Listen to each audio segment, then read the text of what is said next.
Donc ScanCase s'inscrit dans le dispositif européen du FEAMP. C'était un projet à hauteur de 57 000 €. Le but, c'était de pouvoir créer un outil.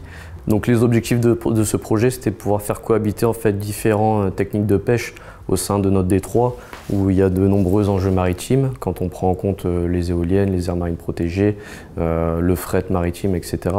Et donc de pouvoir signaler aux bateaux qui pratiquent le chalut ou la seine la présence de casiers. En fait, l'objectif, c'est vraiment de réduire le nombre d'incidents, de permettre une bonne cohabitation en mer.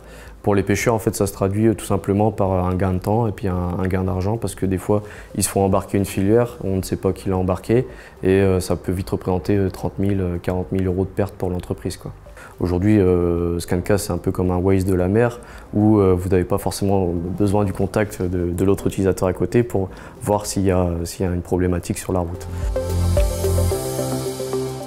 Alors ce projet, comme d'autres projets, c'est difficilement réalisable sans le recours aux fonds européens.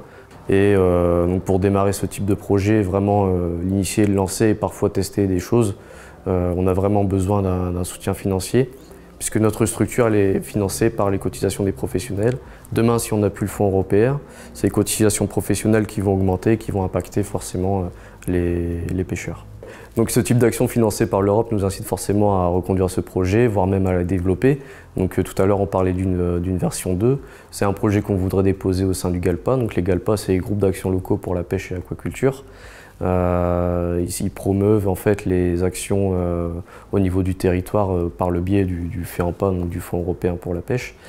L'avantage de passer par un GALPA et d'avoir un projet collectif, c'est que nous, par exemple le comité, on est éligible à 75% pour couvrir les frais d'un tel projet. En étant collectif et en couvrant plusieurs territoires GALPA ou en interrégion, on peut parvenir à 90 voire 100% de financement par le Fonds européen. Donc ça permet vraiment de se permettre d'innover et de tester en fait des nouvelles choses pour le développement de ce type d'application.